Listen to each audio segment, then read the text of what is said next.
In all biological organisms, there's something referred to as the biological imperative. The biological imperative can't be found by biologists. There's no place I say, oh, here it is in the cell. But what it represents is the drive to survive. When we start to feel that our life is threatened, it's not a conscious at first, it's a gut feeling, it's visceral. Something in my gut says something's not right. This is the biological imperative looking at your potential future in the world that you're living in. And what we really have to recognize is that people are feeling it in their gut. The world is not right. It's not right. I go, well, this is wonderful because this is a feedback system that's saying the world in which you live is not in harmony with you. And therefore, what it really means is that we have to change how we influence the world in our own way. And it says that if we start to change and send out love instead of just receiving fear, that the love we send out has two aspects. Yes, there's an external consequence of love. It influences everyone and everything around me. There's a profoundly different chemistry if I have a thought of love coming into my body, which you can feel. When you're in love, you can feel it. Yes, your cells are bathing in chemistry of love. But when you have fear, it's a different chemical response. It gets you girded up for response, protection, walling you off from the outside. I don't want that thing to come in and take care of my inside. And I say, well, what's the relevance? And the answer is very simple. The chemistry released by the brain in fear shuts down the growth mechanism of the body,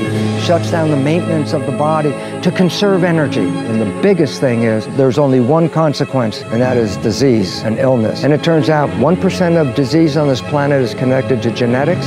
90% of disease or more is lifestyle and the psychology of love and fear. 90%. And it says, be in love, and your body will be maintained, and your immune system will be at peak performance. Be in fear, and the game is over. Need motivation? Watch the top 10 with Believe Nation. Hey, it's Evan Carmichael, and I make these videos because you are probably the most ambitious person in your circle, but you know you're capable of more, and you get that push by surrounding yourself with the best. So today, let's learn from one of the best, Bruce Lipton, and my take on his top 10 rules of success. Enjoy. Rule number 2, reprogram your brain. The brain is a computer. That's a clear fact. And it has the same functions and systems as our silicon conventional computer that people is watching right now. And so here's the insight. I get a brand new computer and got out of the store and I push start and it boots up. What does that mean? The screen lights up. I say, oh, great, got a brand new computer. Let's do a drawing. Let's do a story, a spreadsheet. And I say, no, I can't do it. I say, why not? You got a brand new computer. I say, not until I put programs in the computer can I use that computer. And so I say, oh, and then after I got the programs in, then I can type and I can interface the computer. But without a program, I can't do anything. The human brain as a computer gets programmed starting in the last trimester of pregnancy through age 7 because the brain function is not high enough for consciousness most of the time. It's a little lower. And I say, that's what we said, theta, hypnosis. I say, why is it relevant? And the answer is very important. How many rules must a child learn to be a member of a family and a member of a community? There's thousands of rules to be a person in a community. I go, an infant can't read the book. I go, no, the infant brain is actually like a video recorder. It watches the mother, it watches the father, the siblings, it watches the community, downloads their behavior. Those are the programs. After age 7, a child then can work the computer and do what it wants, okay? So I basically say, so it started in utero. This is how a mother can play music through her abdominal wall, put the speaker there and repeat that music. And guess what? When the baby's born, she plays that music. The baby instantly knows that music. Or the father talks to the baby through the abdominal wall and repeats this. And when the baby is born, the moment the father says something, the baby will know which one the father is because it already memorized this stuff. It memorizes what the mother eats because of that nutrition coming through. I say, how does all this work? Simple. We talk about the blood as the culture medium with the chemistry that determines the genetics. And I go, so why is it relevant? I say, then whose blood is the fetus using in development? I go, the mother's. So I go, so why is that relevant? Well, if she's having an emotional response, that's chemistry. And I say, she's feeling that emotion, whether it's wonderful love or fear. And I go, so why is it relevant? That blood with the same chemistry of the mother is going into the fetus. I go, why is that relevant? The fetus feels what the mother feels. If the mother is under stress and the fetus is getting an experience that life is very difficult out there, if the mother is feeling love and support and everything, then the life is easy for the fetus. It started learning in the last trimester. But then for the next 7 years, it does the same. And I go, so why is it relevant? And I go, once I get past age 7, my consciousness can type on the keyboard. So I can program what I want. And then here comes the monkey wrench. And the monkey wrench is this. The conscious mind, which types, can think. And you go, so what? I go, thinking is inside. You know, if I ask you, Jennifer, I say, tell me what you're doing, on Tuesday. Yeah. And right away, you can tell me, but you'd have to think, oh, Tuesday, what am I doing on Tuesday? I say, what's the point? The conscious mind, when thinking, stops looking out at the world, and the conscious mind looks inside. So what if you're driving your car and you're driving down the street and all of a sudden you have a thought? And I say, oh, conscious mind is not looking out anymore. I say, oh my God, I'm going to crash the car because of my consciousness is inside. I go, that's when the subconscious, when the conscious is thinking, the subconscious is autopilot and takes over. I go, so why is it relevant? I go, now science has recognized 95% of the day is the average person's amount of thinking. I go, so why is it relevant? Well, if conscious mind has your wishes and desires and subconscious has your programs, is your life coming from your wishes and desires? I go, 5%. 95% of your life is whatever the hell the program you got from that 7 years is going to play. And if you got a program that's not supporting you, then 95% of the day your behavior will not support you because that program doesn't encourage you, okay? I always give the audience the same story for 40 years now. Sure. And you know the story, but I'll tell your community, because you have a friend and you know your friend's behavior. And you happen to know your friend's parent. And one day you see your friend has the same behavior as their parent. So you really want to tell your friend, you go, hey, Bill, you're just like your dad. I say, back away from Bill. Because I know what Bill's going to say. The first thing he said, how can you compare me to my dad? I'm nothing like my dad. And the audience laughs. I go, that's the most profound story in the world right now. I'll tell you why. Everybody else can see that Bill behaves like his dad. Who's the one that doesn't see it? Bill. I go, how the hell does that happen? I go, because when Bill is thinking, he lets go of the control. And while he's thinking, the behavior is playing. But because he's not even looking out at his own behavior, he doesn't even see his own behavior. Yes. So in his mind, no, I'm not like my dad. I go, but everybody else can see you behave like your dad. You're the only one that can't see it. And I go, so why is it relevant? And the answer is simply this. We are all Bill.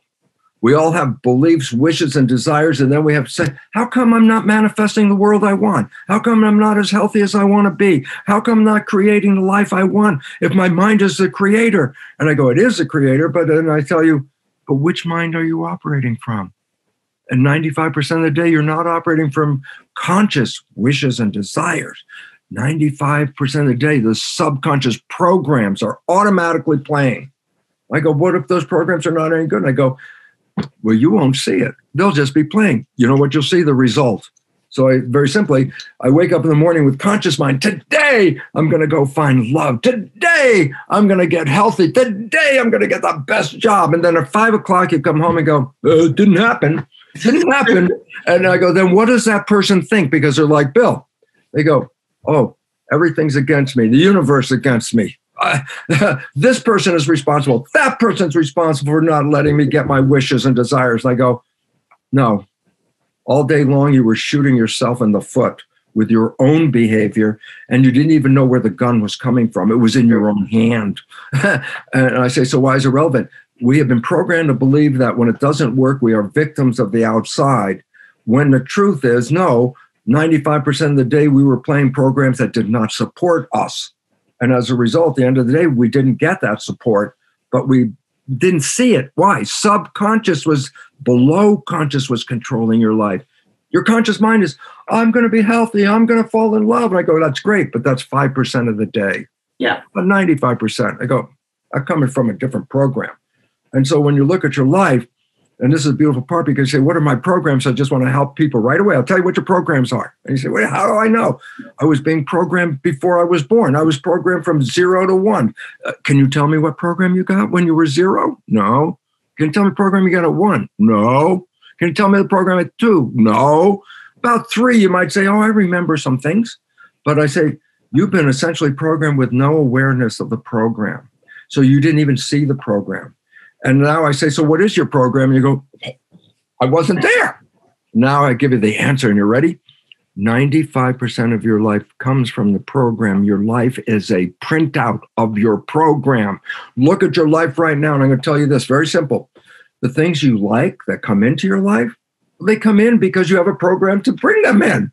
Yeah. The things you want, health, relationship, good job, your struggle, you're working hard, you're putting a lot of effort in. I'm going to make it happen. I'm sweating. I'm going to work hard. Why are you working so hard? And the answer is simply this. Your own program doesn't support that. You're trying to override the 95% of the day that negative program is playing with 5% effort going, oh, well, I want it to be successful. I go, yeah, and 95% of the day, you got, what did you get from your parent? Not smart enough, not deserving, not good enough, not lovable. These are things that we downloaded in the first 7 years. And a very interesting fact is this, for 400 years, the Jesuits have told their followers the absolute truth and nobody understood what they were talking about. I go, what do you mean? They would say, and this is a fact, for 400 years, they would say, give me a child until it is 7 and I will show you the man. What the hell does that mean? The answer is, just as I said, science has said, the first 7 years you're in theta, program. That's where you're learning. Then I said, but what about the rest of your life? I go, 95% of the rest of your life, program. So if I can control the first 7 years, I control the rest. And that's what they said. Give me a child till 7, I will show you the man. Meaning, if you let me do the first 7 years of programming, I will tell you how that child's life is going to work out. Rule number 3, lead a healthy lifestyle. Less than 1% of disease is connected to genetics. Over 90% of illness on this planet is all due to stress and lifestyle. And I say, why is it relevant? Because if we understood this, then 90% of illness would disappear from this planet essentially instantaneously. So we have to make an understanding of how do they connect with each other, okay? So basically, the understanding is this. Cells have to adjust their biology for an environment. So as the environment changes, cells have to change their biology. And the significance about that, as we mentioned very briefly, is that the genes respond to the chemistry of the blood. I go, why? Because the chemistry of the blood comes from the brain. I go, yeah, but what chemistry comes from the brain? I go, it's based on the picture held in our mind. The brain translates our pictures into complementary chemistry. So, for example, if you open your eyes and you see someone you love, the brain translates love into wonderful, healthy chemistry, dopamine for the great pleasure, oxytocin to bond with your lover, growth hormone, which its function is exactly that. I go, so why is it relevant? I say, well, when people fall in love, they're happy, they're excited, and they're healthy because the chemistry that comes from a picture of love is a chemistry that enhances the vitality of the cells. In contrast, though, if I open my eyes and I see something that scares me, I say, no love chemistry is coming out of this brain. Fear chemistry comes out. And I go, well, what is fear chemistry related to? And it's simply related to an ancient history. Fear means we were running away from a saber-toothed tiger back in those days. And I go, so what does fear represent? Something is chasing you. Something's interfering with you. Something's threatening. And fear and stress can come about. I'll give you a simple definition of what stress is. Anything that gets in the way of your destination, whatever your destination is, if something gets in the way of that destination, it provokes stress, okay? And I go, so what's relevant about this? And I say, let's go back and understand what the stress response was all about. And that was originally run away from that saber-toothed tiger. I go, what do you mean run away? I go, well, you want to save your life, you better start running, use arms and legs and start running. And I go, oh, so in a state of fear, you want to use your arms and legs. I go, yeah, you hit them with your pancreas. The lion doesn't care about that. But if you run away, you're going to make it. And I go, so here's the storyline. The arms and legs are what protect you. And I say, and to use them, they need blood because blood is where energy is. Okay. Now I'm going to give you a statement out of a physiology book and then explain it very simply. And the statement is this: when a person's in stress, the blood is preferentially sent to the arms and legs. Okay, yeah. When I'm in stress, more blood is going to my arms and legs. I say preferentially. Where was it before? I go, it was in the gut. I say, well, what's the function of the gut? Maintenance of the body, fixing, cleaning, repairing. It takes care of maintenance of the body. I say, so why is it relevant? I said, if you're running from a saber-toothed tiger, maintenance of the body is not necessary at this moment. Escape is necessary, because if you don't escape, then the body is nourishment for a tiger. So the issue about it is this. When stress hormones are released into the system, they cause the blood vessels in the gut to squeeze shut. I go, why is that? Because then it pushes the blood preferentially to the arms and legs. People feel that when those blood vessels are squeezing like this. It's called butterflies in the stomach. They feel a little queasy. I go, what is that? That's the closing of the blood vessels, shunting the blood off. You can feel it, okay? So I say, oh, so being chased by a tiger, I shut down the growth and maintenance of my body to use the energy to run away from the tiger, okay? Number two, the immune system uses tremendous amount of energy. I go, what do you mean? I said, well, if you've ever really been sick, you didn't even have the energy to get out of bed, okay? So if the immune system is really engaged, you're using a lot of energy. And I go, well, the immune system is protecting me from an internal threat, bacterial infection. Okay, so now I give you this scenario. You're being chased by a saber-toothed tiger, and you have a bacterial infection. How would you split the energy between repairing the infection or escaping the tiger? I hope everyone understands. The hell with the bacterial infection. Why? If the tiger catches you, the bacteria no longer is your problem at that moment. Yes. So basically, then it says this. When we are under a stress from an outside threat, the stress hormones shut off the immune system to conserve energy to escape the threat. And I go, wow, what does that mean? I said, well, it doesn't. You don't activate the immune system because you need all the energy to run away. And I go, well, this is very critical for a very important reason. And I say, well, why is it critical? And I say, well, you shut down the immune system. And as a matter of fact, it's the stress hormones are so effective at shutting down the immune system that when a person is going to receive an organ transplant, heart, lungs, or whatever, they give the recipient of those organs stress hormones before the operation. I go, why? Because it prevents the immune system from rejecting the foreign organ right away. It inhibits the immune system. So stress hormones are used therapeutically to shut off the immune system. So I say, what's the consequence of this? I say, well, you shut down the growth and maintenance of the body and you shut down the immune system. Yeah, but it's, hey, if you escape the tiger, it's 10 minutes. If you escape in 10 minutes, no more threat. And I go, then what? Oh, you return back into growth again. Okay. So I go, so why is this relevant? I say, well, that was a long time ago when the only stress was the damn tiger. But today, people have stress 24/7, 365, stress every day, and it's dripping stress hormones into them. I say, well, what's it doing? I say, well, a couple of things I just mentioned. It's interfering with the growth and maintenance of the body, which has to be maintained. And I said, well, what's the consequence of that? I said, it's a breakdown of the system. So prolonged stress causes a breakdown of the system, okay? Number two, it inhibits the immune system, so you're more open to infections and threats from the outside. So now not only have I weakened myself, now I've made myself more open for infection because the immune system isn't working. And then I want to add the last one, because I call the last one adding the insult to the injury. Well, you just injured yourself. You're not maintaining the body. You're not using the immune system. I go, what else? I go, when you're in a fight or flight situation, thinking is not a good thing. I go, what do you mean? Thinking is slow. It's a very slow process. I go, so what happens? I say, when the stress hormones come into the body, they also squeeze the blood vessels shut in the forebrain consciousness. I said, so why would it do that? I say, because it pushes the blood to the hindbrain where reflex and reactions are taken care of. So let's say you're driving a car and it starts to go out of control. Guess what? You're not thinking. Instantly your consciousness is shut off. You're just reflexively with the wheel and the brakes, the pedals, whatever, no thinking. I go, oh, so then when we're under stress, we are less intelligent. I go, yes. And I go, why is that relevant? Because the fears that are in this world are always compromising us to the extent that the healthcare crisis is global everywhere. okay? The amount of money you spend on healthcare doesn't mean anything is better. The U.S. spends the most money on healthcare and it's got the worst health statistics of any other country in the progressive West. I go, well, why is that relevant? I say, money didn't make us any healthier. The problem we have is not the immune system. The problem we have is stress.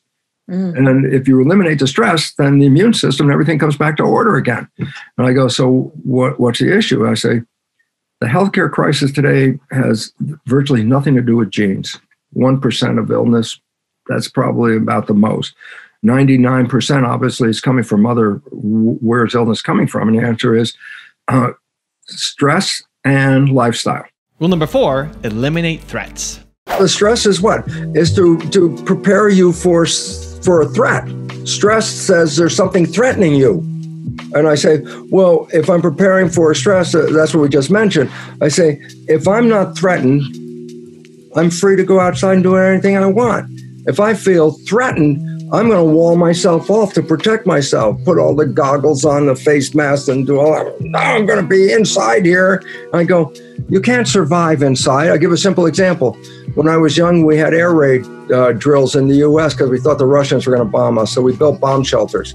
So I'll give you a very simple story. A city, a community is in growth. It's a beautiful day out. The businesses are working. The kids are in school. The community is growing and doing well. An air raid siren goes off. What does everybody do? They stop work. Where do they go? They go under the ground into the air raid shelter. I say, then what? I say, well, nothing is happening now. Everything's shut down. Okay. And I go, yeah. And I say, then what? I say, well, in 10 or 15 minutes, all clear. We get out of the bomb shelter. Everybody goes back to work. So it was like a, half-hour interruption during the day where we were growing. Then we spent a half hour in protection, and then we came out of protection and went back to work again. Everything was no problem. Here's the problem. The air raid siren goes off. You go into the bomb shelter, and there is no all clear. I said, what does that mean? I said, well, you can't come out of the bomb shelter. I said, until when? I said, you can't come out until it's all clear. I said, when's it all clear? I said, it's not getting all clear. I said, how long can I live in the bomb shelter? I said, not very long. Why? How much food did you put in there? How much water do you have in your bomb shelter? And the point is, you'll use up those resources. And if you don't come out, you will die in the bomb shelter. When we're in stress, we go into the bomb shelter psychologically. We wall ourselves off. We're safe inside here. And I say, how long can you survive inside the bomb shelter? I say, a short period of time was no big deal. But as you extend the time, my life becomes threatened. And this COVID crap is going around and extending the fear on and on and on again. We're having a second spike. I go, big deal. I mean, normal, right? Why have a predictable? How come I have a second spike? I said, if you take the susceptible people and you move them into a quarantine, so they're not exposed to the virus, and they're healthy in their room. And I say, then you say quarantine over and you come out. I go, did the virus go away? No, that's still there. Are you still susceptible? Of course you are. You didn't get any immune reaction in the bomb shelter over there. I say, so what do you think would happen if you let that group of people you put away back out? I go, they'll get infected just like that first group of people. And guess what? It's called a spike. I go, of course it's a spike. You took them out of the program. You put them back into the show. They get and then you say, second spike. I go, did you not expect a second spike? And what reason why would there not be a second spike? You didn't lose the virus. You didn't gain any immune precaution against it. You just opened up the next population. Yeah, here we are in the second spike. Of course, that's exactly what would happen if you take the population and put it away and then think, well, okay, now they can come back out. I say, you didn't change anything. They're just out now the second spike. So all of this stuff. And I go, so you want to know what I believe the biggest problem of the whole thing is? Because I see it as a manipulation of information. And that is this. People have power when they're in a community. People have no power when there is no community. And the COVID system broke community all over the world at once. Everybody went to their room. I go, and what power do you have? I say, absolutely no power. People lost all the power in the world except for those that were manipulating what was going on outside of that room. And that was a way of disempowering an entire damn population of this planet with the fear that said, go hide in your room. because you can't gather together. You can't have an opinion together. No, you can stay in your room and you stay in your room. And all of a sudden I say, oh my God, that's the biggest problem in the whole world. You've isolated people, and when you've done that, you've removed their ability to have power. Also, to make sure you're actually taking action after watching this video, I've designed a special free worksheet just for this video. The worksheet will highlight all of the lessons learned in this video, as well as pull out our 3 favorite learnings and quotes that will inspire you to actually do something. The worksheet will also give you space to write down what your key takeaways are and your specific plan of action to make sure you're getting results. If you want the worksheet designed specifically for this video, absolutely for free, there's a link in the description below. Go click on it and start building the momentum in your life and your business. I'll see you there. Rule number 5, change your perception. Perception can rewrite the genetic code. When you're under stress, you will rewrite your genes. It's built into every one of your cells. You have genetic engineering genes. The function of these genes is if you find stress that the body cannot seem to get out of, the body will make an effort to change its structure to get out of the problem.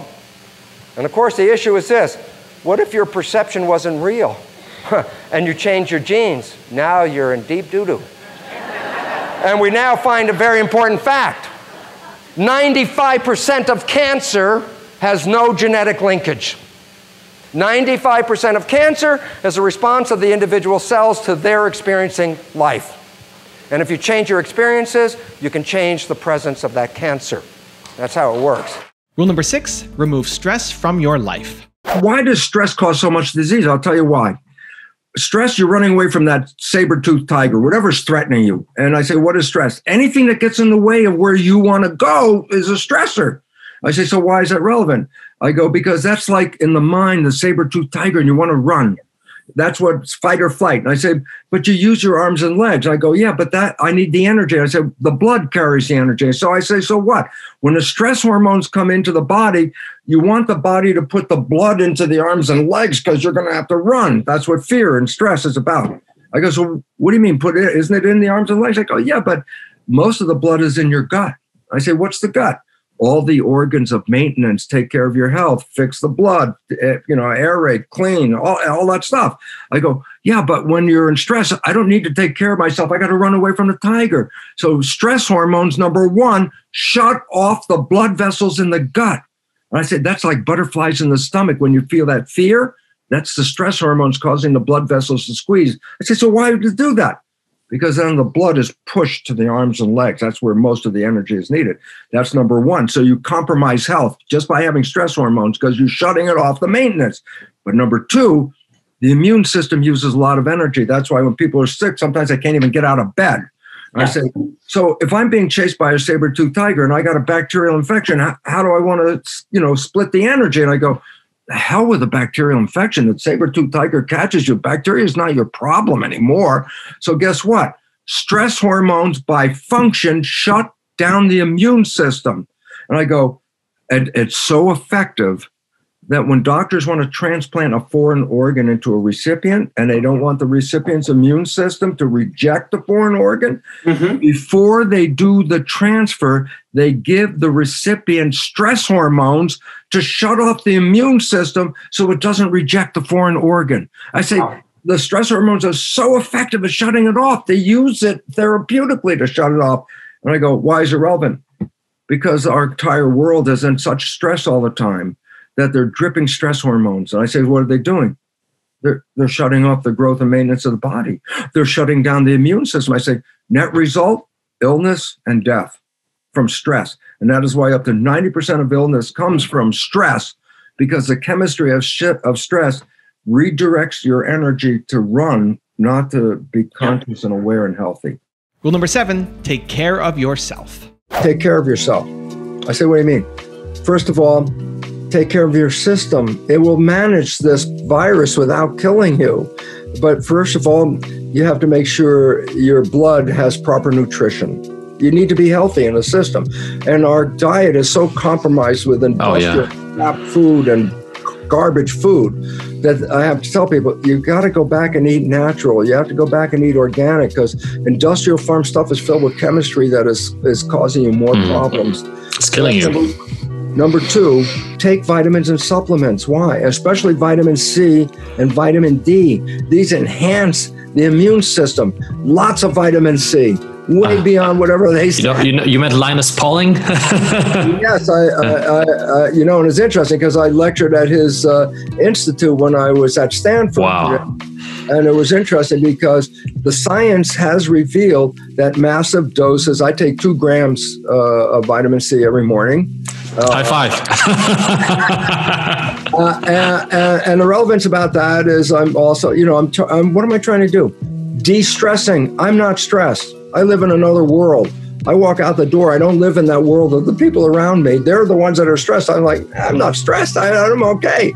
I'm 76. Am I afraid because I'm old? Bullshit. It's BS, belief system, excuse me, that I'm not afraid to go outside. I eat well. I take vitamins and supplements. Hey, do work, exercise, something to keep the body moving, because that enhances the vitality of the circulatory system, which is delivering immune function. So eat well, vitamins, supplements, do exercise. And number 4, most important, do not put the fear in your head, because the function of the mind is to manifest whatever you believe. And if you start to believe in the fear, then the function of the mind is to manifest that fear. And that's why the whole idea is shut off the damn TV and don't listen to these people, because they are disempowering you with fear. And fear is where you lost your power, because once you do, fear is you shut yourself off, and you can't shut yourself off. We are connected to a world. You can't live in a bubble, you'll die. And the idea is, if you buy the fear, you are putting up walls around you because you want to protect. I'm protecting here. I say walls are the opposite of growth. Growth, you have to open yourself to put things in, okay? And fear is you shut everything down. Rule number 8, do not lose your energy. There's a thing called resonance. When something vibrates at the same vibration, they enhance their power. So 2 instruments are playing at the same vibration, that vibration is more amplified, okay? But here's the point. Why does a patient come to a doctor? And the answer is because we have been programmed to believe that's our source of healing. They never said what the doctor had to do when you were a kid. Oh, you're sick, we go to the doctor. Nobody told you what a doctor would do. What did you learn? That the doctor provides whatever it is. So we give up power over our life because that doctor's a professional. What the hell do I know? I'm just an average person. So when it comes to a truth, which is my conscious and subconscious mind, when it comes to a truth, I give up power to the doctor. So if the doctor has got a lot of energy and everything is energy, that's a whole different, I wish we had another hour, I'd talk about that, but the illusion of matter, that's we look like everything is physical, and quantum physics is a science that says, no, everything is energy. So I say, when a person who is an energy source goes to a doctor who is an energy source, the healing comes from the doctor having a higher energy, a higher, more powerful energy. So when I walk into the doctor's office, just walking into the doctor's office, all of a sudden I feel a different energy, because that's the person that knows and I don't. And I say, so why is it relevant? I say, if a doctor goes in not having a good day, and chiropractors know this, they can practice for years, and then sometimes they go in and the whole day is crappy adjustments, and it's like, it's not working. Well, I say, what, did you forget how to do an adjustment? You've been doing it 30 years. And they go, no, they came in with their own mind not being in harmony, whether they had a fight with their spouse or their financial issues. And I go, why is it relevant? The person that came in for the healing came in for the extra energy that the healer was going to give them. But if the healer themselves have broken energy because of the stresses and there's all that, when the patient comes in, the doctor has no powers very much. And that's why they realize, geez, my adjustments didn't work and I've been doing them all these years. I go, you didn't forget how to do adjustment. No. But when you're touching somebody, that's called hands-on healing. And if you're putting in energy that's less than the energy of the patient, then the energy of the patient comes down instead of going up. And all of a sudden says, physician, heal thyself, meaning before you go in there and deal with the patient, they came in for your energy. And if your energy is not up to the higher level, then you can't boost their energy. You can only boost it if your energy is higher. And so the physician, the healer, the nurse, more important, because they're even the ones that more importantly are the more dialogue connected to the patient than a lot of physicians who hardly even notice what's going on. But it's nurses a lot and the aides that are doing a lot of the healing. Why? They have the energy, they spend more entanglement time. Sure. And therefore, that's really interesting. So what is healing? I say raising the energy, the vibration. Energy is life. No energy, death. High energy, a lot of life. Is the physician, the healer, the nurses, the attendants, are they offering more energy than the patient has? If they do, then you're lifting the health of that patient. Rule number 9, discover your spirituality. I'll leave with this because it's so profoundly important in our world today, and that is this. Apparently, presumably, one of the last things Jesus said when in the crucifixion was, Father, forgive them. They know not what they do. And I go, we have to recognize that every human is a spiritual entity, but also a program. And we have to recognize that they are not their program. That's been foisted upon them. And then somebody has a bad program and we get into like this, I say, you have to learn to forgive them because they themselves, like Bill didn't know he's behaving like his dad. They don't know it either. And so the idea is that word, that phrase applies to each one of us to move into the future. And that is recognize that everyone is a spiritual entity, but a lot of people have some bad programs. Does that make them a bad person? I go, it makes a bad program for sure. Do I have to hang around with them because they got bad programs? I say, no. But do I have to hate them? No. Because they don't even know what the hell they're doing. And all of a sudden it says, this forgiveness of people doesn't mean you have to be with them. You know, they want to play that program, fine. You do it over there. I'm over here. Mm-hmm. But you have to recognize, is it them or their program? And then when you recognize this, then that's where that quote comes important. Forgive them. Bill didn't know what the hell he was doing. And we are all Bill. We're all Bill. And rule number 10, the last one before some very special bonus clips, is learn to adapt. By the way we are polluting the atmosphere and destroying the ecosystem, we are aggravating climate change. We're exacerbating climate change. So we are indeed involved. And the significance about it is this: climate change is our most immediate problem on this planet. Of course, you've seen the pictures of seawater rising with melting ice caps and thinking that's where the big problem comes from. And yet, on a positive note, let us recognize a simple fact. Human civilization is the most adaptable of all organisms on this planet. The question we ask now is, will we learn to adapt when climate change is a continuous process and we cannot depend on growing food to support the population? If you change the picture in your mind, you change the chemistry, you change the fate. So I'll give an example.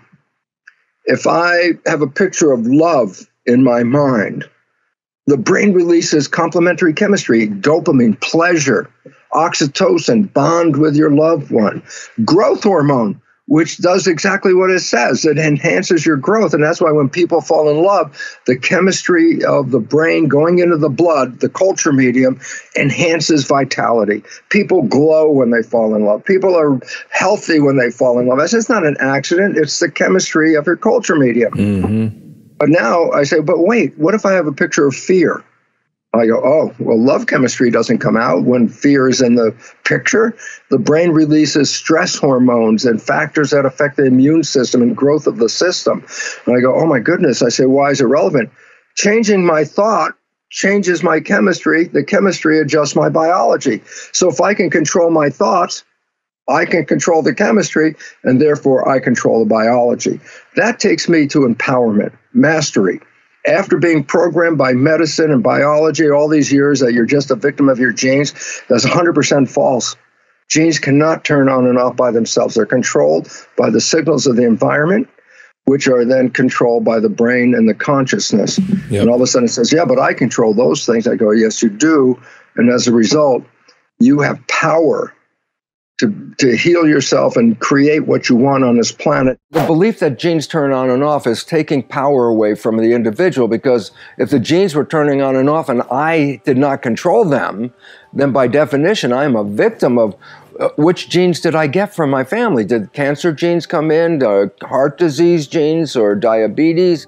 And now we recognize that in regard to disease, genes are responsible for less than 10% of disease. In fact, there are indications that genes are only responsible for 1% of disease. So all of a sudden it says, well, wait, we used to think genes cause disease, but if only a small percent of disease is controlled by genes, then where is the disease coming from that is affecting the world? And the answer is, now we know from epigenetics, consciousness, lifestyle, belief systems. These are the ultimate controls of the gene. We know that if you got a cancer gene and that's what you believe, then you think I'm going to get the cancer. And then you get a cancer and you say the genes did it. And now we know, no, that there is no cancer gene. There is not one gene that causes cancer. Genes are correlated with cancer, meaning if your life is not in harmony and you have one of these genes, you can activate a cancer. 50% of the women that have the same BRCA1 gene never get the cancer. The point is very important. Having the gene doesn't mean you get cancer, but having the gene and not living in harmony, not living in a healthy lifestyle, that causes the cancer. And so we have to help people, take them from the belief I'm a victim and give them the science that no, your consciousness is creating this life experience in here. Your consciousness is controlling your genes. In today's world, I love the phrase because it is funny, but it's true. Fake it till you make it. Meaning, you want to be happy? Well, you have to habituate happy. You have to say every day, no matter if you're not happy, I don't really care. You have to tell yourself, I am happy. I am happy. You have to repeat it. Habituation, repetition. Why? I'm consciously repeating it every day and looking at my life. My life really sucks. Oh, Bruce, I am happy. I am happy. I'm saying that. I go, well, why are you saying it? Because repetition is how the subconscious mind learns. I say, why is this relevant? And here's the fun part. Because after I've repeated it a number of times, the subconscious says, okay, I am happy. I've learned this. I go, why is it relevant? That 95% of the day, the subconscious function is to make that program real. If my program is I am happy, the function of the mind is to make sure I'm happy. If the program says I'm going to get cancer because I heard that from somebody else, then the function of the mind is to make sure I get cancer because that's the belief I'm working with. And if it says I am a victim and I can't get out of this, then the function of the mind is, yep, look, you see, I'm showing you're a victim and you can't get out of it because I'm running the show. You're a victim. Cells in your body are not connected to the outer environment, but they have to adjust themselves to that outer environment. And the relevance about that, well, then how they know what to do, because something has to tell them what the heck is going on. And so it turns out the nervous system interfaces the environment and then sends signals to the cells to tell them what's going on. So the cells are responding to the perceptions and actions of the central nervous system. And I say, why is that relevant? Because I say it's an interpretation.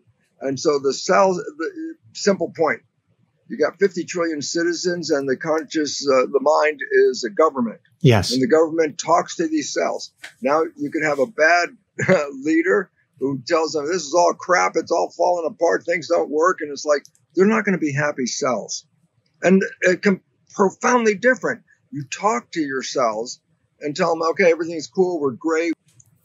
When there's a big, incident in the U.S., an accident or, big problem in some community, the president goes to the community. Yes. Why does the president go?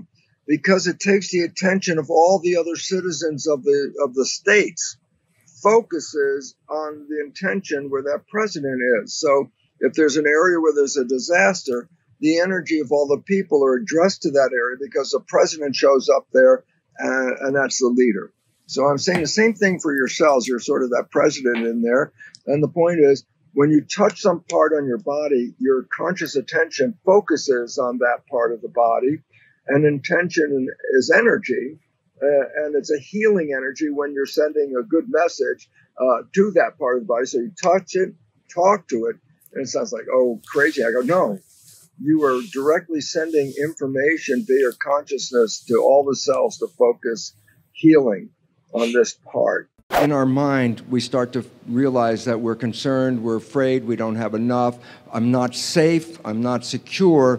And I say, oh, these thoughts, I was talking about the thoughts in your mind, go in and control your biology, your genetics, your physiology, and your health. And I go, yes, this is really true. I said, well, how can I tell you what your thoughts are in a sense that can I read your thoughts? And I say, yes, you know, I could put wires on your head, and it's called electroencephalograph, and I could read your brain activity. And I go, oh, great, I can see this brain activity. I want to tell you something that's profoundly important. We were programmed to believe that our thoughts are contained in our head. That if I have a thought, it's just for me, not for anybody else. It's inside, and it's working through me. And now I want to tell you about a new technology. It's not electroencephalograph. It's called magnetoencephalograph. I say, what's unique about that? I say, it reads your brain. I say, yeah, but so does EEG. I say, yeah, but EEG, you put the wires on the head, and you get the electrical activity conducted through the skin from the brain, and that's what I'm reading. And I say, what's different about MEG? The probe is out here. And I said, what does that mean? Your thoughts are not contained in your head. Your thoughts are broadcast to the field just like a radio broadcast. I said, well, what if I, as an individual, have a thought that says, let's have peace in the world? And I broadcast out there in the street and I say, let's have peace. And I look around, it's like, where's the peace? I don't see the peace. And here's what the relevance is. Each of us is broadcasting. If you get enough people to have the same thought, that broadcast is amplified. Each of us has a small power, but if you put 1,000 people with the same thought, 10,000, 100,000 people with the same thought, you are broadcasting a most powerful thought, not just in your body, but out in the field. I say, your energy is in the field. The thought is in the field. And you go, well, what does that mean? And then I'll give you this most wonderful quote. I used it the other day in a lecture from Albert Einstein. And the quote is so important. Here's the quote. The field, so a definition, the field is the invisible energy. Right now you're in a field, there's cell phone broadcasts, television, radio broadcasts, all kinds of information coming across, but guess what? Each one of you is a broadcast in that field.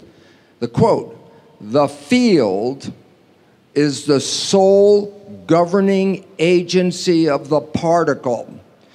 Particle is the material realm. So what was Einstein saying? It's the energy in the field that shapes the physical experience of our lives.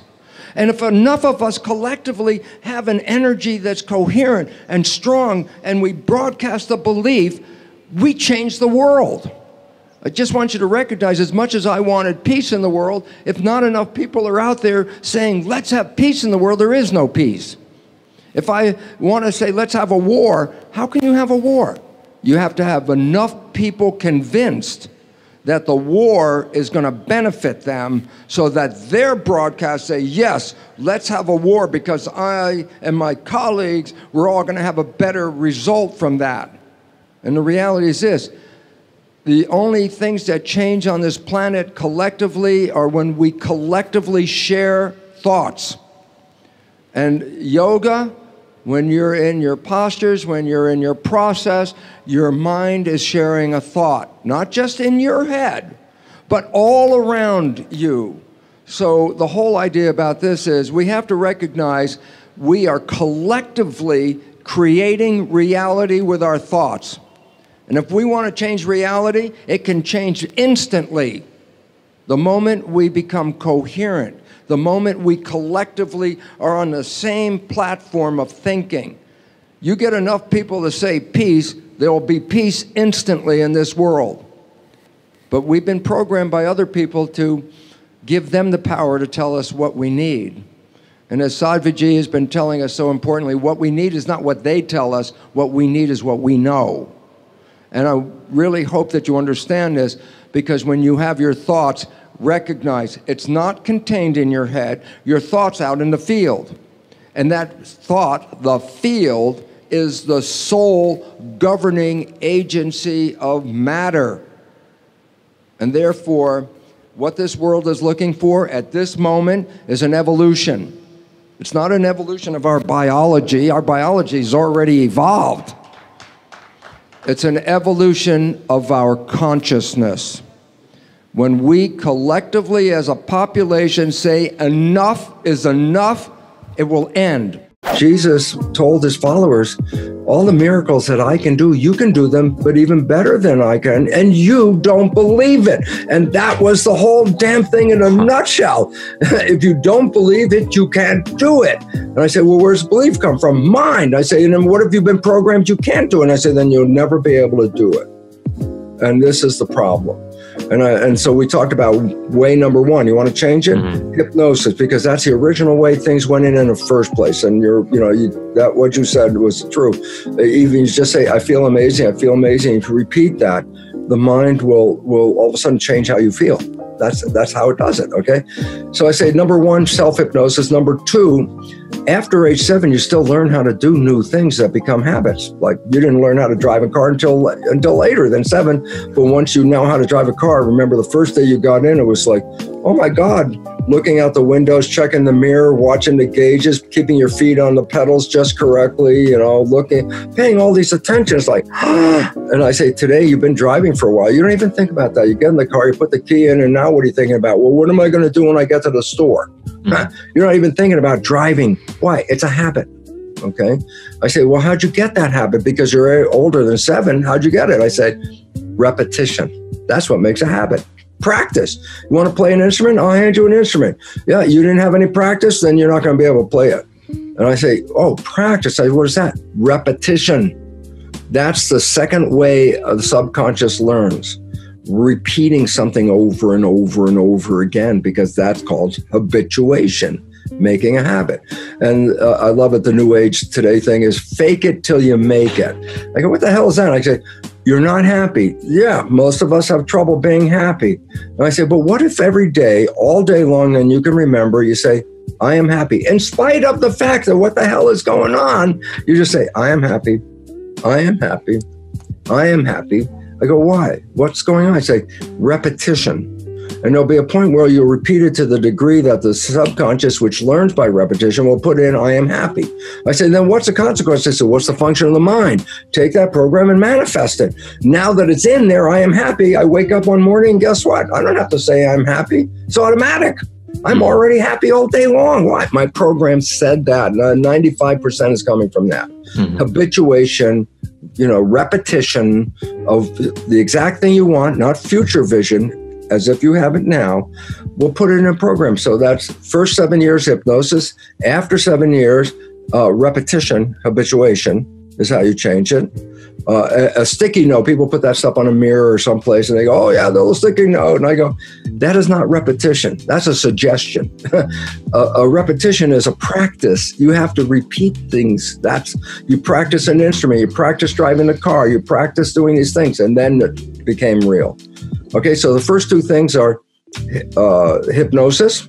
Second thing is repetition.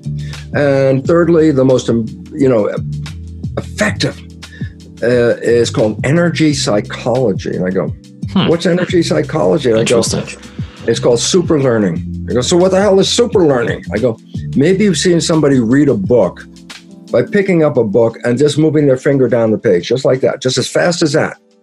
And guess what? The subconscious mind, the supercomputer that it is, has read every word just by moving your finger down that, has read every word on that page. And a person using this super learning technique can go into a bookstore, open up a book, and 5 minutes later, by thumbing through each page, turn the page, turn the page, turn the page, they can read a whole book in 5 minutes. That's super learning. I say, if you can engage that function, you can also use super learning to create new programs, not in days or weeks, but you can create a new program in minutes. It's like, I go, absolutely. And it's so important. Why? Because there's an old phrase that's really critical. It's called necessity is the mother of invention. Mm-hmm. And I say, what's happening? We're facing a mass extinction due to human behavior that is compromising the web of life. Humans are creating this through our behavior, our culture. I say, you want to survive this whole, extinction event? Well, then you have to create something different. You have to change behavior. Everything you do in your life, you put out energy for. Therefore, start to review what you're doing in your life. Because if you're putting your energy into things you cannot change in this world, that is exactly the same as writing a check and just throwing away your money to the outside because you get nothing back from it. So think about this very interesting reality that you have this energy checkbook. And every time you use energy, you have to say, is the use of this energy going to enhance my life, or is it just wasted energy? Am I getting involved in a political argument with people where I'm going to use up all my energy and will I have changed the world? No. Am I going to use up all my energy to try to convince other people to change their life or change their way of living to make them even healthier, and they're not ready to do that? I'd be wasting my energy. So here's an interesting thought. If I gave you an energy checkbook and asked you to write a check every time you had to have a thought, you would have to then ask yourself, is this thought going to enhance my life, or is this thought going to take away from my life? And then when you start to realize that, you start to direct your actions where you put your energy into things that enhance your life and give you an opportunity to survive and to go beyond survival and really into thriving. So the point is this, we are facing some rough times. The more thoughts you put into the negative aspect, the more thoughts you put into the fear, not only are you just wasting your energy, but as in the biology belief, these negative thoughts, these negative stresses actually impair your immune system and bring on disease itself. Many people may think, well, hold on a second, so I can take 5 minutes and I can totally change my life and that's all I need. And I think... that's a really wonderful possibility. But the probability is this: are you going to hit the right statement that is the one that you need to change your life? Okay. Let's say someone's overweight, and they say in their mind, I am, a number they like. I am 125 pounds, and you're not. And I say, so I want to change my weight, and I put a program in, I'm going to lose weight. And I go, well, wait, that extra poundage, that might be due to protection. I go, what do you mean? I said, if I, as a young person, was abused, then the consciousness is, if I'm a heavy person, they won't bother me anymore. And so the weight isn't due to just eating food. The weight was actually due to I'm safer being heavy than I am. I say, well, if you want to change your weight, you can talk about the weight all you want, but until you adjust the problem from the fear, that I'm going to be abused, that's where the problem came from. It didn't come from eating food over here. So I say, well, you can change beliefs. Sometimes I like to give a visual. As a matter of fact, I visualize a big spider web, which has like circles and then lines coming out, like a web, okay?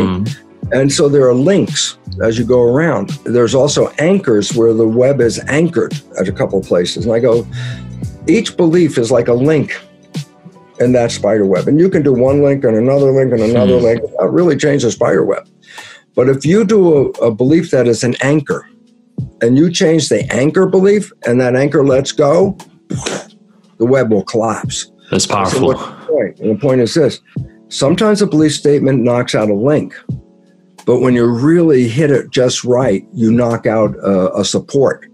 And when you knock out a major support, the whole web collapses instead of just a link at a time, which could take it down, but it's much harder that way.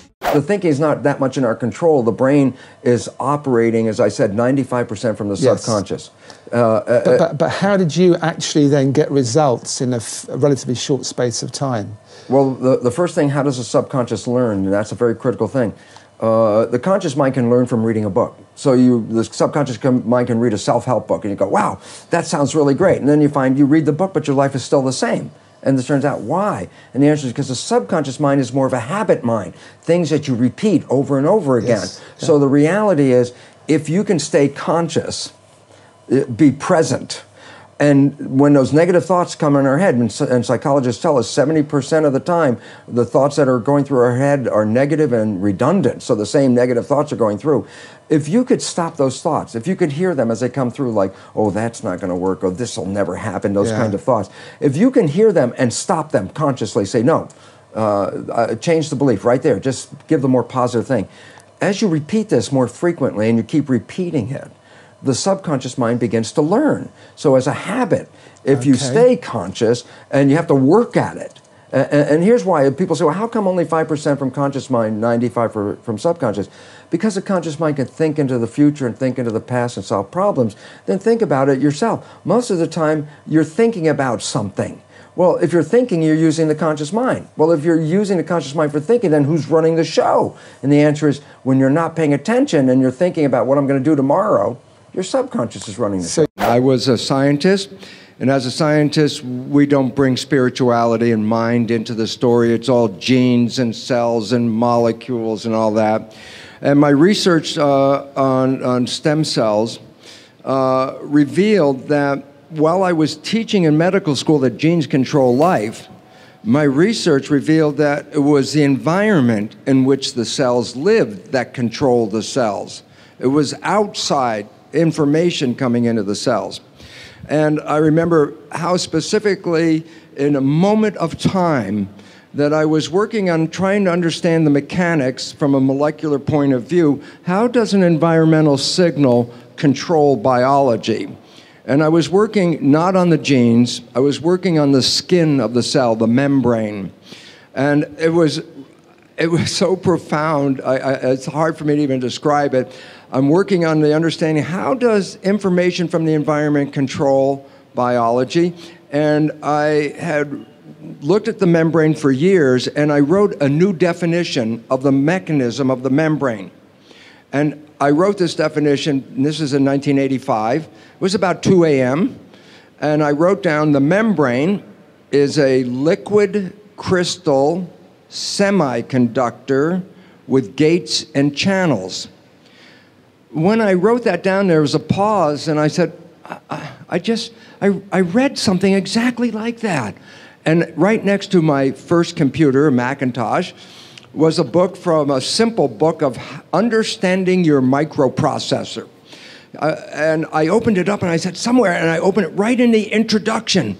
It said, a chip is a crystal semiconductor with gates and channels. And I thought, oh, what a coincidence. They have the same definition. And then in a couple of seconds, I started to say, wait a minute. One for one, the parts are exactly the same. I said, oh my God. The membrane is a computer chip. And on the surface of the cell are like keys, like on a typewriter.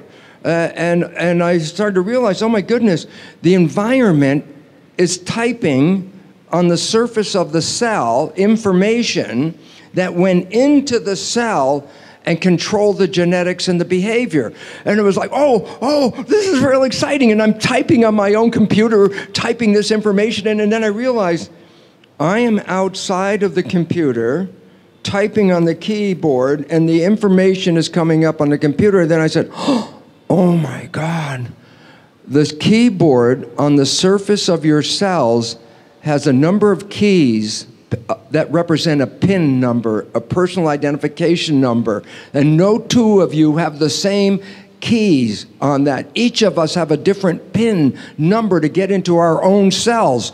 It's our personal identity. And these are the keys. And I realized, oh my God, well, we've been focusing on these, what are called receptors, as the source of identity. I realized, no, it's what's activating, what's typing is the identity. And then it hit me and said, oh my God, my identity is not in the cell. My identity is a signal coming from the environment, typing on the keyboard. And then I said, oh. And the first thing that hit me was, I can't die. I'm not even in here. And that instant, the fear, which all of us have in our deepest bottom belief system, is a fear of our mortality. And when that moment of like, I can't die. Not as a devotional belief. It had nothing to do with that. It was just a mechanism. I said, oh my God, I can't die.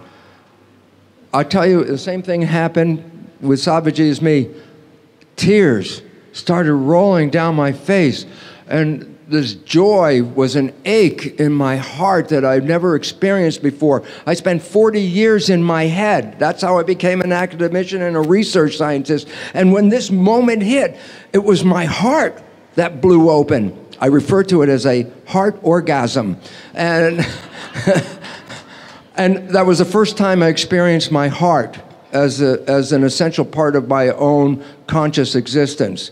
And what happened was, I was overwhelmed, first with the fact that I was not spiritual at 1:59 a.m., and at 2 a.m., I was 100% spiritual. You have a very close friend. You know your friend's behavior. And you happen to know your friend's parent. And at some point, you see that your friend shares the same behavior as their parent. So you casually volunteer, you go, you know, Bill, you're just like your dad. And that's when you have to back away from Bill, because Bill's the first guy that says, how can you compare me to my dad? And everyone laughs because they're familiar, but I say, no, there's two very profound points from that one story, and profound point number one. Everybody else can see that Bill behaves like his dad. He got his programming from his dad. It's only Bill who doesn't see it. Yeah. And profound point number two, we're all Bill, because all of us got programming, and all of us operate with these programs, and we don't even see we're doing that. We even, when told we're doing it, will deny that we do these behaviors because we don't even see when we're doing. That's why it's called subconscious, below conscious. When I first started talking about it, it was from an academic conscious point of view. This is what I learned, but my subconscious programs were still exactly the same. So while I had this wonderful knowledge, my life still wasn't anything I wanted to brag about it, because it wasn't. And as you know, that old game, well, who would you like to be? And I could think of anybody I'd rather be than me.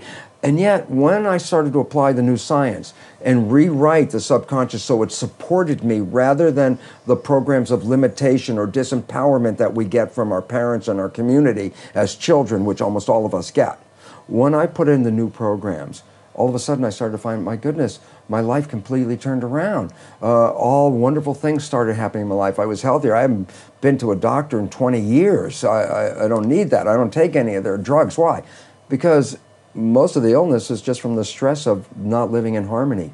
And when you learn to get rid of the limiting programs that we got as children and put in programs that support you, guess what? Then all of a sudden, the place turns into heaven. And it's interesting, people, I tell people, well, you create your own life, and then they look around and go, oh, I don't want responsibility for this, but I say, well, you didn't know you were creating with these unconscious beliefs. And yet then I tell people, especially people that have fallen in love, and people have fallen head over heels in love. I say, go back to that time when you first fell in love. Let me ask you a question. Were you healthy? And oh yeah, I was healthy as anything. I said, did you have energy? I said, oh, I had so much energy, made love for days in a row without even eating. And I go, yeah. And I go, and how was life for you? It was so exciting. I couldn't wait for the next day. So I said, in this little period that that I refer to as a honeymoon, I say, wasn't life like heaven on earth? And they go, well, yeah. And I go, that was not an accident. That was an actual creation. And you say, but what was different that made life so heaven on earth during love? And the answer is, because you become very self-conscious of yourself. You don't rely on the habits. The day before you meet this person, you're going to go on a date. I say, especially to women, I say, how long did it take you to get dressed? And they say, well, it was 15 minutes and I was out of the house. And then I say, now, tonight, you're going to go on a date with this person who has just rocked your world. And I say, how long does it take you to get dressed? It's like, my God, it may take an hour or two. And I say, yesterday, 15 minutes, today, an hour or two. What's the difference? Yesterday, I got dressed by habit, because I get dressed every day. Yeah. But tonight, I am looking in the mirror, meaning I am self-conscious. I am making sure that I represent myself to be the best individual I can be. And when both parties are not relying on the habit, and both of them are saying, I'm creating the best I can be, they're living in the moment of the now, they're being very mindful, they're being very present, and guess what? Heaven on earth is created. Well, how do you change the subconscious mind? I say, how did it learn in the first place? I say, what was the first one? I say, theta. 7 years. Brain was functioning lower vibration than consciousness. You have to slow down the brain to a much slower vibration. Then it goes into the subconscious mind. That's why hypnotherapists in the old days, they had a watch and they would swing it back and forth. So the watch would swing and they would tell the person, you're getting sleepy, you're getting tired. And the reason they say that is because that shuts down the conscious vibration. And the next vibration is theta, which is hypnosis. So to get you into hypnosis, first I have to get your conscious brain to stop. Mm-hmm. And then in hypnosis state, theta, the vibration theta, then whatever is coming from the outside is not going into my conscious mind. Whatever I see on the outside is going into my subconscious program. So if you want to change the subconscious, you have to talk to the subconscious. I go, how do you do that? Well, number one, hypnosis. And I go, oh, well, I need to see the hypnotherapist? I go, no, this is the cool part. Mm-hmm. I say, why? I said, we have different vibrations. The lowest vibration is delta, is sleep. The next higher vibration is theta, hypnosis, imagination. The next higher vibration is alpha, calm consciousness. And the next higher vibration is called beta, which is like schoolroom, like what we're doing here, consciousness, okay? I go, so why is it relevant? I say, when you're asleep, you're at the lowest. And when you start to wake up, you go up first to theta. And that's like in the morning where you're half awake and half asleep. And then I say, but then when you're awake, you're in alpha. Now you're in consciousness. And then when you go to work, you're in beta, which is like the working consciousness. But when you come home, it reverses. So I come home from work, I'm in beta, but I relax. Oh, the consciousness vibration slows down to alpha. And here's the fact. The moment that the vibrations get a little lower than alpha, consciousness is now shut off for the night. You're sleeping. Yeah, but there's a period of time after alpha shuts off before it reaches delta, the lowest one. There's a period of time of theta. I go, why is it relevant? I said, you put earphones on. And the moment, and you play a program of what? Of what you want. A self-help program of make a relationship, be healthy, do a job, whatever. You get the program, self-help program. I say, you put it on a CD player, let's say, and you put the earphones on. And while you're still awake, just before you go to sleep, you can hear what's going on. But the moment you fall asleep, conscious mind shut off, but guess what? Theta is on. The work is getting done, right? Right. It's good. You're getting a self-hypnosis with the earphone. So whatever you didn't hear it, you were sleeping. The subconscious mind was hearing it. And when you repeat that, that's how you put a new program in. So that's number one, self-hypnosis. I was cloning stem cells back in 1967, 40 years ago. And the significance was, while I was doing this research, I was also teaching medical students. So I was teaching medical students the foundation of how cells work, the conventional story out of the textbook, genes control life, what we call the genetic determinism, the belief that genes control your traits, behavior, your physical characteristics, etc. And what my research revealed when I was studying the stem cells was this, very profound. I put one stem cell in a petri dish all by itself. And it would divide every 10 to 12 hours. So it'd be 2, 4, 8, 16 cells, 32 cells. After about 2 weeks, I have thousands of cells in the petri dish. But what was unique, they were all genetically identical. But then I did the experiment. The experiment was to take some cells out of the dish and put them into a separate dish with a different environment. Okay. And so the environment is a culture medium, but the culture medium to cells is like the world that we live in. It's got the air, the water, the food, all the things in it. So I take the cells out of my stem cell dish, put them in a separate dish with a different environment, and the cells form muscle. But then I went back to the same dish with genetically identical cells in it and took some cells out and put them in a different environment, and they form bone.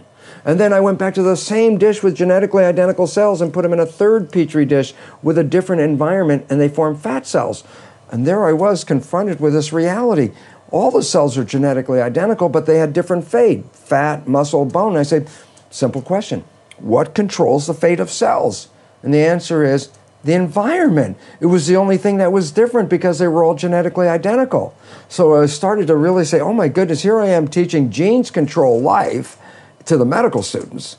And yet the cells were revealing to me that, hey, they all had the same genes, but it was the environment that I put them in.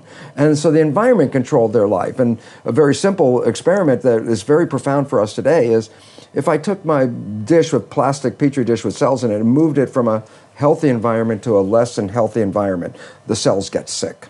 And if I were a doctor of cells, you might say, well, what kind of drugs would you give these cells? And it turns out, no, you don't give the cells any drugs. You just take the dish from the bad environment, put it back into a good environment, and the cells will innately, naturally come back to health again. I was looking for relationships. I kept failing at them, okay? I end up in the Caribbean teaching at a medical school. The universe throws this into my lap. The perfect pickup line in the whole world is sort of like, hey, if you're not doing anything, you want to come and stay in my villa in the Caribbean and hang out? I have a villa on the beach, and I got my own place, and blah, blah, blah. And I still wasn't able to find anybody. But I kept looking because I said, I need a relationship. I need a relationship. So I meet this woman who comes off of some yacht, and she's, got a future that's like she'll do what she wants. And I thought, well, if you're not doing anything, why don't you want to come and stay with me in my villa on this beautiful island? And she looked at me, and then she said, I can't be with you. And I sort of like stopped for a moment, and she looked at me and she said, you're too needy. And all of a sudden it hit me. I said, oh my God, what am I looking for? A relationship. Why? Because you're not happy. So if you're looking for a relationship because you're not happy, then you're depending on that relationship to make you happy. So that's not a nice relationship. It's codependency. If I give you this place to stay, you will make me happy. That's a trade. It's like, yes. And after she said that, I was stunned for a moment. I can't be with you. You're too needy, she said. And I was stunned. And then all of a sudden I said, thank you. Thank you very much. It was sort of a slap in the face, right? Like a blessing in disguise, right? It totally was. It was like, wake up. And I walked away from that. And I looked at my life and I said, you got this most amazing job. You teach a couple days a week. You live in the Caribbean. You got a villa. You got money in your pocket because you get paid and there's nothing to buy in the Caribbean anyways. I say, you're healthy. You got money. You got a great place to live. You have the most wonderful job. I go, you can't be happy with that? That's what I said to myself. I said, how can I, I'm looking for this person to make me happy. I said, oh, no, first I make me happy. Yeah. And then when I make me happy, that changed, and it did. What happened is I stopped bitching and started to enjoy. Look, don't you love where you live? Yeah, I love where I live. Do you love the sea? Oh, I love the sea. You like it? Oh, I love my job. And all of a sudden I started focusing on, hey, these are things I love. And guess what? I didn't need anybody. That's when you created abundance, and that's when people became attracted to you, right? 100%, because once I didn't need them, I wasn't like, come here. I was like, I don't care. It's fascinating how it works. Then they showed up. They showed up because I did not need. That was the word. Because need puts pressure on that other person that they have to provide. And then they didn't have to provide. It was like, hey, let me hang out with you. I don't have to provide anything. I could just be me. I go, yeah, you be you, I be me. We have a great time. And that was the beginning of reprogramming a need for a relationship until I was happy with myself. And until that, once I was happy with myself and I didn't need a relationship, you should have seen how many opportunities showed up that were never there in my life before because the need part pushed them away. The science that says there are two minds that are operating at the same time. One is called the conscious mind and one is called the subconscious mind. I say, what's the difference? The conscious mind is where you are as a spirit, an entity, a unique identity. You are in that conscious mind and perceiving the world. I say, what about the subconscious mind? It's not a creative mind. The subconscious mind is habits, things that you've learned and you've experienced in your life, and they become habits. So the subconscious mind is not thinking and creating. The subconscious mind, push the button, play the behavior. So here's the point. When we are in our conscious mind, we are connecting our spirituality to the biology and the physical planet that we're in. And that is the creative mind. That's the one you wake up in the morning and say, oh, I wish I had this and I desire that and these are the things I want. And then you go out and start the day, and then guess what? 95% of the day, you are not operating from the conscious mind. Science has recognized 95% of the day, because we are thinking 95% of the day, our behavior is now controlled by the subconscious mind. I go, okay, so what's the difference? And the final conclusion of this is the conscious mind with your creativity has your wishes and your desires. The subconscious mind was programmed by other people, your mother, your father, your siblings, and your community. So what is the difference? You wake up with a wish and a desire of what you want, and then the rest of the day, you play the programs that you got from other people that don't answer your wishes and don't support your desires, and all you see is the consequence of it and go, oh my God, why is it not working? And the answer is because you don't see, because remember the name is subconscious, below conscious.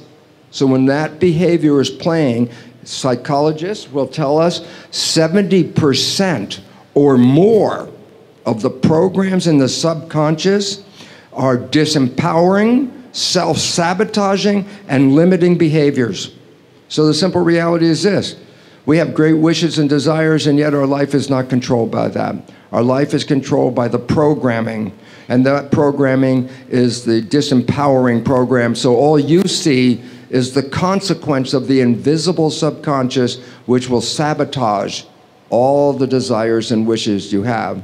And then to conclude that, what if you just didn't default to the subconscious? What if you just stayed in the conscious mind? That's called being mindful. And why is it relevant? Because when you stay conscious, keep your mind present, you are the creator of your life. And when people are in mindfulness, they manifest their wishes, their desires, and their happiness.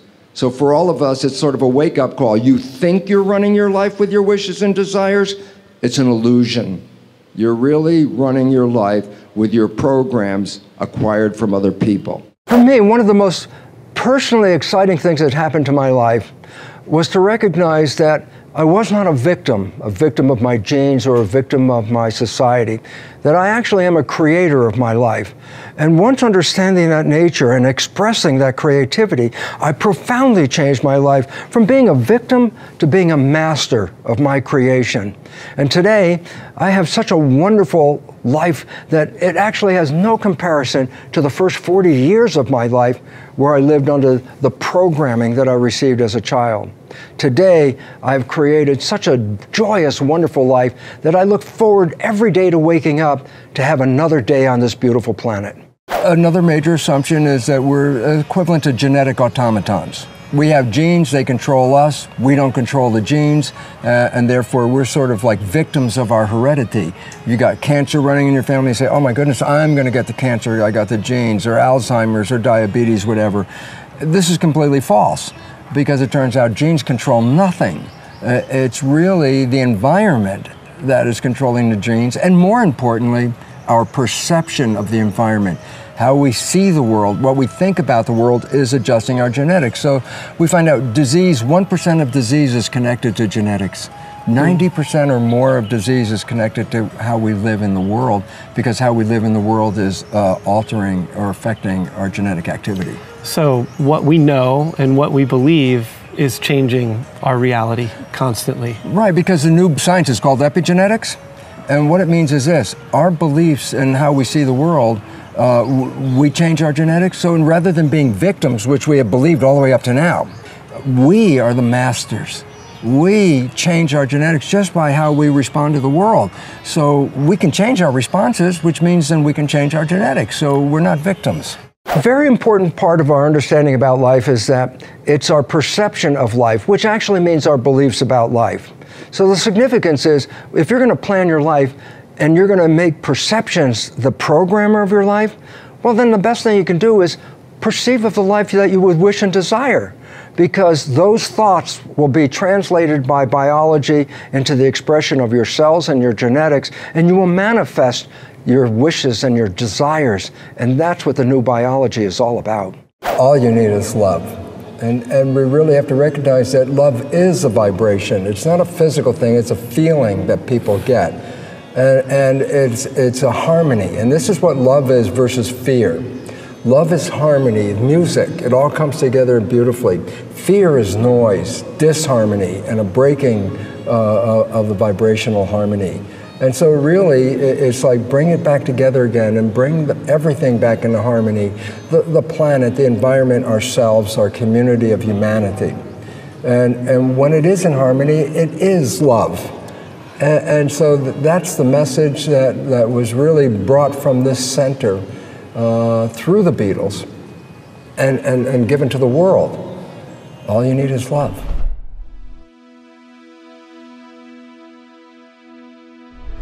Because you made it this far in a video, I want to celebrate you. Most people start and don't finish. Most people never actually follow through. Most people say they want something, but they don't ever do the work to actually get it. But you are different.